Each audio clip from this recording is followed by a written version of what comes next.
Hello everyone, welcome to learn easy. कैसे हैं आप सब? आई होप आप सब बेहतर होंगे। In this video we will discuss about complete NCERT class 6 to 12th plus English literature state previous year questions in detail and it will be helpful for your state exam.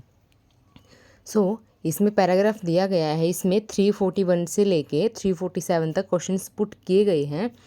ये जो paragraph है ये class 12th book का name क्या है, flamingo, और chapter number 5 Indigo, वहाँ से ये पैराग्राफ लिया गया है। पहले हम इस पैराग्राफ को रीड कर लेते हैं। Gandhi chided the lawyers for collecting big fee from the sharecroppers. की जो गांधी जी हैं, चाइडेड होता है डांटना, चाइडेड क्या होता है, डांटना या फिर स्कोल्ड भी जिसको बोल देते हैं। द लॉयर्स की जो वकील हैं उनको वो डांट देते हैं, किस लिए कि वो बहुत ही ज़्यादा फीस जो कि वसूल कर रहे थे, जो कि गरीब जो किसान हैं फसल काटने वाले उनसे।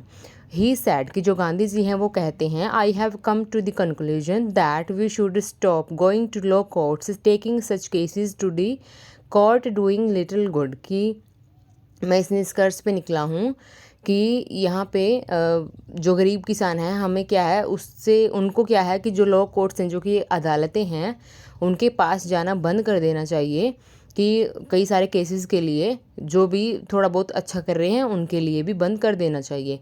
Where the peasants are so crushed and fear stricken law courts are useless. कि यहाँ वहाँ पे कि जो लॉ कोर्ट्स है वहाँ पे क्या है कि पीजेंट्स होता है किसान, ठीक है, पीजेंट्स क्या होता है, किसान होता है। आर्ट्स और क्रस्ट होता है कि कुचलना, और फियर स्ट्रिकन होता है डरे हुए। कि वहाँ पे क्या है कि जो पीजेंट्स हैं उनको, किसानों को क्या किया जाता है, उनको कुचला जाता है, उनको डराया जाता है, ठीक है। तो ऐसे जो लॉ कोर्ट्स हैं, ऐसी जो अदालतें हैं वो यूजलेस हैं, वो किसी भी काम की नहीं हैं। तो इसका जो क्वेश्चन है, the peasants are so crushed, this means कि जो पीजेंट्स हैं जो कि किसान हैं, आर सो क्रश्ड कि वो कुचले हुए हैं। तो इसका क्या अर्थ है, इसका क्या मीन है? ऑप्शन नंबर ए है, the peasants are ill treated. कि वहाँ पे जो पीजेंट्स हैं उनके साथ बुरा व्यवहार किया जाता है। इल ट्रीटेड होता है कि बुरे तरीके से उनके साथ व्यवहार करना। ऑप्शन नंबर बी है, the peasants are oppressed with force. Oppressed with force क्या आता है कि जैसे कि बल के द्वारा क्या है उसको उत्पीड़ित करना। ऑप्शन नंबर सी है, the peasants are destroyed. Destroyed होता है उनको बर्बाद कर देना, कि जो पीजेंट्स हैं उनको वहाँ पे बर्बाद किया जाता है। ऑप्शन नंबर डी है, the peasants are frightened. Frightened होते हैं डरे हुए या फिर भयभीत जिसको बोल देते हैं, कि जो पीजेंट्स हैं जो कि किसान हैं वो डरे हुए हैं। तो इसका जो राइट आंसर है वो है option number B, the peasants are oppressed with force. की वहाँ पे उनको, उनके ऊपर दबाव बनाया जाता है और उनको उत्पीड़ित किया जाता है। नेक्स्ट क्वेश्चन है, the meaning of the term share croppers in the passage is. कि यहाँ पे एक टर्म दी गई है, क्या है, शेयर क्रॉपर्स, पैसेज के अंदर उसका क्या मीनिंग है? ऑप्शन नंबर ए है, फार्मर्स हु ऑन फार्म्स। कि वो फार्मर्स की जिनके खुद के फार्म हैं या फिर जिनके खुद के खेत हैं। ऑप्शन नंबर बी है, farm labours who work on farms. कि जो फार्म की कोई लेबर की जो खेतों में काम करती है। ऑप्शन नंबर सी है, tenant farmers who pay a share of their crop as rent. कि टेनेंट क्या होता है, किराएदार, ठीक है। टेनेंट क्या होता है, किराएदार। की जो जैसे कि कोई भी ज़मीन है उसको किराए पे ले लेते हैं वो फसल उगाने के लिए, और बाद में क्या है कि जिसका वो खेत होता है उसको वो पे कर देते हैं, ठीक है। टेनेंट फार्मर्स उनको बोलते हैं। Who pay a share of their crop as rent. की जो एक रेंट के रूप में, किराए के रूप में अपनी उसको फसल को वो उनको शेयर कर देते हैं, उनको बांट देते हैं या फिर दे देते हैं। और ऑप्शन नंबर डी है, नन ऑफ द अबव, कि इनमें से कोई नहीं। तो शेयर क्रॉपर्स इस पैसेज के अंदर क्या है, ऑप्शन नंबर सी इसका राइट आंसर है। Tenant farmers who pay a share of their crop as rent. Next question है, according to Gandhi ji law courts are useless. According to Gandhi ji मतलब कि जो गांधी जी हैं उनके अनुसार कि जो लॉ कोर्ट्स हैं जो कि अदालतें हैं वो यूजलेस हैं, वो काम की नहीं हैं। तो वहाँ पे क्या किया जाता है? ऑप्शन नंबर ए है, where the peasants are crushed. कि वहाँ पे इनको कुचला जाता है, जो पीजेंट्स हैं जो किसान हैं उनको। ऑप्शन नंबर बी है, where the peasants are fear stricken. कि वहाँ पे वो भयभीत रहते हैं, डरे हुए होते हैं। जो किसान है। ऑप्शन नंबर सी है where the peasants are crushed and fear stricken, कि वहाँ पे जो किसान हैं उनको कुचला भी जाता है और उनको डराया भी जाता है। और ऑप्शन नंबर डी है नन ऑफ दी अबव, कि इनमें से कोई नहीं। तो इसका जो राइट आंसर है वो है option number C, where the peasants are crushed and fear stricken. Next question है the word peasants in the passage means, कि एक वर्ड है इस पैसेज के अंदर पीजेंट्स, ठीक है, तो उसका क्या मीनिंग है, उसका क्या अर्थ है। ऑप्शन नंबर ए है rich farmers, option number B है countryman working on the land for wages, option number C है लैंडलेस वर्कर्स, और ऑप्शन नंबर डी है फार्म लेबर्स। कि रिच फार्मर्स होते हैं कि जो धनी हैं, फार्मर जो कि अमीर हैं उनको, country man working on the land for wages, की जो कि देश के जो कि आदमी हैं, जो किसान हैं, वो क्या करते हैं, वेजेस, वेजेस क्या होता है, वेतन, कि अपने वेतन के लिए वो वहाँ पे उसके ऊपर काम करते हैं। ऑप्शन नंबर सी है लैंडलेस वर्कर, कि जिनके पास अपनी ज़मीन नहीं है वो मज़दूर काम करने वाले, और फार्म लेबर्स, की खेतों में जो काम करने वाले मज़दूर होते हैं वो। तो इसका जो राइट आंसर है वो है option number B, countryman working on the land for wages, की वो वेतन के लिए क्या है, लैंड के ऊपर काम करते हैं। वेजेस क्या होता है, वेतन होता है। नेक्स्ट क्वेश्चन है Gandhi ji चाइडेड the lawyers for, कि जो चाइडेड क्या होता है, मैंने बताया था चाइडेड होता है डांटना या फिर स्कोल्ड भी जिसको बोल देते हैं। लॉयर्स, उन वकीलों को जो गांधी जी हैं वो क्यों डांट रहे थे। ऑप्शन नंबर ए है not taking cases of the poor, कि वो केस मतलब कि मुकदमा नहीं ले रहे थे जो गरीब हैं उनका। ऑप्शन नंबर बी है collecting big fee from the poor, कि जो गरीब हैं उनसे वो ज़्यादा फीस ले रहे थे। ऑप्शन नंबर सी है not helping him in his movement, कि कोई भी ये मूवमेंट है, ये आंदोलन है, उसके अंदर वो उनकी हेल्प नहीं कर रहे थे, उनकी मदद नहीं कर रहे थे। और ऑप्शन नंबर डी है not fighting against the government, कि वो सरकार के खिलाफ क्या है, लड़ाई नहीं लड़ रहे थे। तो इसका जो राइट आंसर है वो है option number B, collecting big fee from the poor, कि वो ज़्यादा से ज़्यादा फीस वसूल कर रहे थे, किससे, जो पुअर हैं, जो गरीब किसान हैं उनसे। नेक्स्ट क्वेश्चन है what advice does Gandhi give to the lawyers, कि जो लॉयर्स थे, जो वकील थे, उनको गांधी जी क्या सलाह देते हैं। ऑप्शन नंबर ए है टू स्टॉप टेकिंग केसेस, कि वो केसेस लेना ही बंद कर दें, मुकदमे लेना ही बंद कर दें। ऑप्शन नंबर बी है to go to low courts, कि जो लो कोर्ट्स हैं, अदालतों में जाने के लिए उनको कहते हैं। ऑप्शन नंबर सी है to take cases of peasants free, कि जो पीजेंट्स हैं, जो कि किसान हैं, गरीब किसान हैं, उनके केसेस वो फ्री में ले लें, उनसे कोई फ़ीस वसूल ना करें। और ऑप्शन नंबर डी है टू हेल्प शेयर क्रोपर्स, की जो शेयर क्रोपर्स हैं उनकी हेल्प करने के लिए वो बोलते हैं।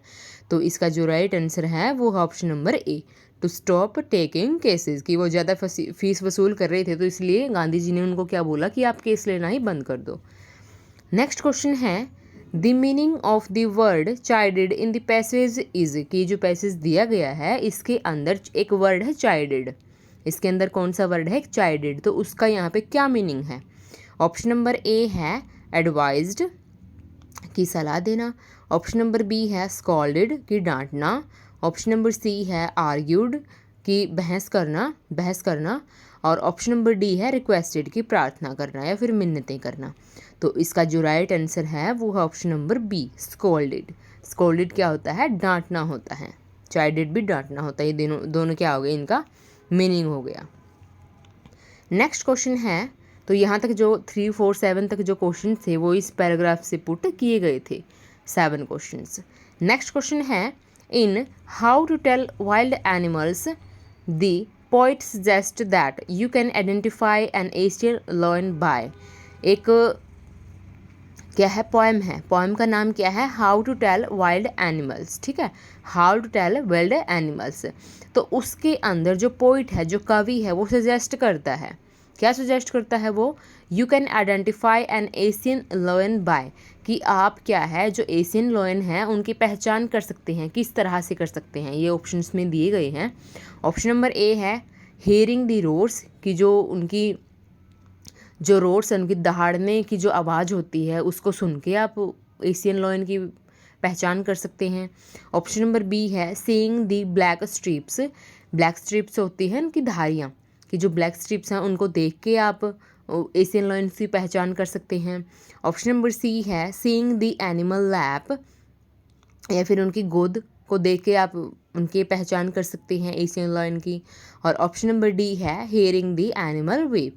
वीप क्या होता है? उनकी रोने की आवाज़, कि जो उनकी रोने की आवाज़ है उसको सुन के आप उनकी पहचान कर सकते हैं। तो इसका जो राइट आंसर है वो ऑप्शन नंबर ए, हियरिंग दी रोर्स, कि जो उनकी जो दहाड़ने की जो आवाज़ होती है उसको सुन के आप एशियन लॉयन को ही पहचान कर सकते हैं, कि उनकी जो दहाड़ने की जो आवाज़ होती है, जो रोर होती है, वो अलग ही होती है। ठीक है, नेक्स्ट क्वेश्चन है in the poem no man are foreign the poet tells that no man are a strange because. एक पोएम है, पोएम का नाम क्या है? नो मैन आर फॉरेन, कि कोई भी जो आदमी है, कोई भी इंसान है, वो फॉरेन नहीं है, कोई मतलब विलायती नहीं है या फिर विदेशी नहीं है। तो इसके अंदर जो पोइट है वो क्या बताता है कि जो एक या फिर दूसरा, एक से दूसरा जो आदमी है वो स्ट्रेंज नहीं है। क्यों नहीं है वो स्ट्रेंज? क्योंकि ऑप्शंस हैं। ऑप्शन नंबर ए है वी आर ऑल ह्यूमन, कि हम सब क्या है? इंसान हैं।